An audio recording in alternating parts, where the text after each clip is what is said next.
Moses took off his sandals. That is the detail almost everyone skips over. We remember the burning bush. We remember the voice that says, "I am who I am."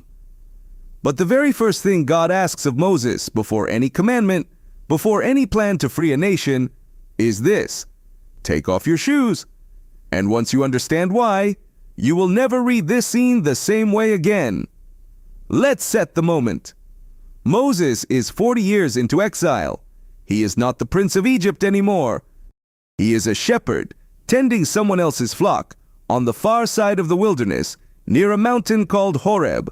This is a man who has spent 4 decades learning to be forgotten, and it is precisely there, in the most unremarkable place imaginable, that heaven interrupts the silence. A bush is on fire, and it does not burn up. Moses turns aside to look, and that turning, that simple curiosity, is what opens the door to everything that follows. God calls his name twice. "Moses, Moses!" And Moses says, "Here I am." Then comes the instruction that stops the whole scene cold. Do not come any closer. Take off your sandals, for the place where you are standing is holy ground. Not get ready for a great mission.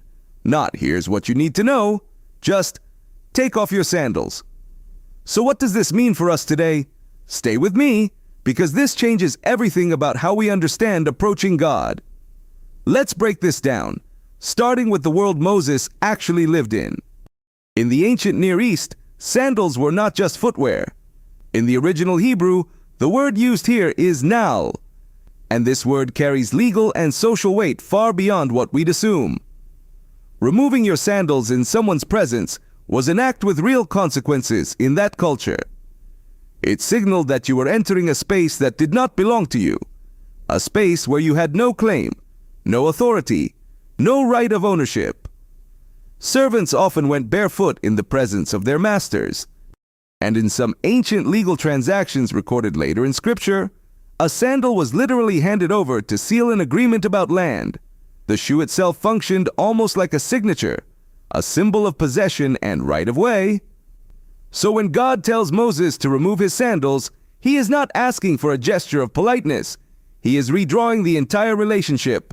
This ground belongs to someone else now. Moses is a guest, not an owner. And here's what nobody is talking about.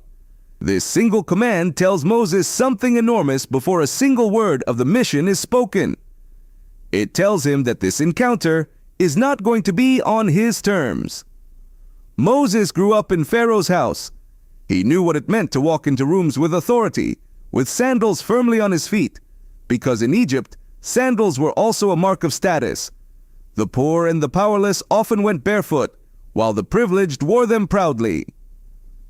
God takes that symbol and flips it entirely. In front of the Lord, the categories of Egypt collapse. Prince or shepherd, it doesn't matter. Everyone stands the same way here, without the marker of status, without the illusion of ownership. Now here's where the structure gets interesting, because this moment is not isolated. It's the first note in a pattern that runs through the entire Bible. Turn ahead to the book of Joshua, chapter 5. Joshua is standing near Jericho, and a man appears with a drawn sword, the commander of the Lord's army. And Joshua asked him the natural question, "Are you for us or for our enemies?" The answer is startling. Neither. He isn't there to take sides in Joshua's battle. He's there to remind Joshua whose battle it actually is. And then comes the exact same instruction given to Moses, almost word for word. Take off your sandals, for the place where you are standing is holy. This is not a coincidence. 2 leaders, 2 national turning points, one at the beginning of the Exodus and one at the beginning of the conquest. And the same command bridges them both. It's a literary signal, a kind of divine watermark, connecting the founding of the nation to its arrival in the Promised Land. The pattern points to something deeper than footwear. It points to a consistent principle about how holiness meets human ambition. And this connects even further into the story of Israel's worship. Later, when the priesthood is established, the priests minister in the tabernacle, and eventually in the temple barefoot. Scholars have long noted that priestly service inside the sanctuary was carried out without sandals. The holy space demanded the same posture Moses took at the bush. The ground beneath the altar echoed the ground beneath the burning bush. Every time a priest crossed that threshold without shoes, the whole nation was being reminded of Horeb, whether they realized it or not. The structure of Israel's entire worship system carries this moment forward, generation after generation, like an echo that never quite fades. So why does this matter so much? Here's why. Because what's happening with the sandals is not really about footwear at all. It's about self-sufficiency. Sandals protect the feet. They let you walk on your own terms over rocky ground through the dust without needing anything from the ground itself. To remove them is to become vulnerable to the very earth you're standing on. It's a small physical enactment of a much bigger spiritual reality. You do not walk into God's presence fully equipped, fully protected, fully in control. You come as you are, exposed, dependent, aware that the ground itself now belongs to someone greater than you. And once you see this, you start noticing it everywhere in Scripture. This pattern of removing what makes us feel self-sufficient before we can truly encounter God.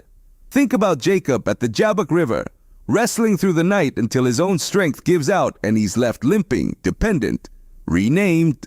Think about the disciples on the mountain of transfiguration, falling face down, undone, before they can hear the voice from the cloud saying, "Listen to him." Over and over, the biblical pattern is the same. God does not typically meet people at the peak of their confidence. He meets them at the edge of their control and asks them to lay something down first. This is not a coincidence, and it's not incidental to the plot either. It's the theological engine of the whole scene. Because right after the sandals come off, God introduces himself with the name that will define Israel's entire covenant identity. I am who I am. Tell them, I am, has sent you. In the original Hebrew, this phrase, often transliterated as Yahweh, is built from the verb to be. It's not a name like the names of the Egyptian gods Moses grew up around, gods tied to the sun, the Nile, the harvest, forces of nature that could be manipulated, appeased, bargained with.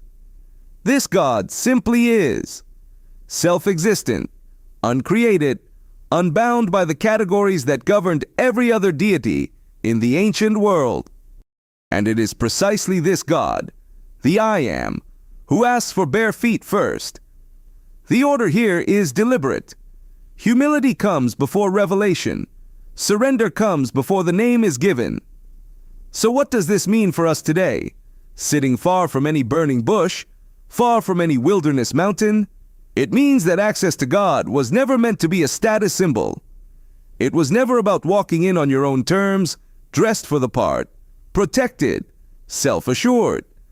The scholar next door in all of us wants to arrive prepared, credentialed, capable. But Exodus 3 quietly insists that the posture of coming to God begins with letting go of exactly that kind of self-reliance. Whatever your version of sandals looks like, achievement, reputation, the need to always be in control, the instinct to protect yourself from vulnerability, this passage suggests that real encounter starts when you're willing to set that down. It's worth pausing here on the word holy itself, because in the original Hebrew, kadosh doesn't primarily mean morally pure, the way we often assume at first. Its root sense is closer to set apart, separated for a distinct purpose. Holy ground isn't ground that has been scrubbed clean of dirt. It's ground that has been marked off, claimed, distinguished from everything around it because of what is present there. That's an important shift in understanding.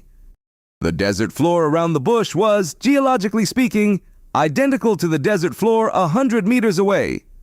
Same sand, same rock, same scrub brush. What made it holy wasn't its composition. It was its proximity to the presence of God. This is a key insight that runs through the entire framework of biblical holiness. Places, objects, and people become holy not because of what they are in themselves, but because of who claims them and sets them apart. The mountain itself will be marked off again later, when Israel arrives there after the Exodus, and the people are told not to touch it under penalty of death. The same principle from the bush, now scaled up to an entire nation standing at the base of a mountain. There is also something remarkably gentle in how this unfolds. God doesn't shame Moses for the sandals. He doesn't scold him for approaching. He simply redirects him. Take them off, come this far, and no further. But come. The holiness of the ground doesn't push Moses away. It reshapes how he approaches. That's the balance this scene holds together so carefully. God is holy. The ground is not common. And yet Moses is still invited to stand there, to hear his name called twice, to receive a mission that will define the rest of his life.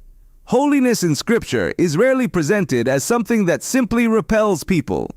More often, it's something that reorders them, strips away what doesn't belong, and makes room for what does. By the end of the conversation at the bush, Moses is still standing on the same patch of desert ground. Nothing around him has physically changed, but everything about how he understands that ground has shifted completely.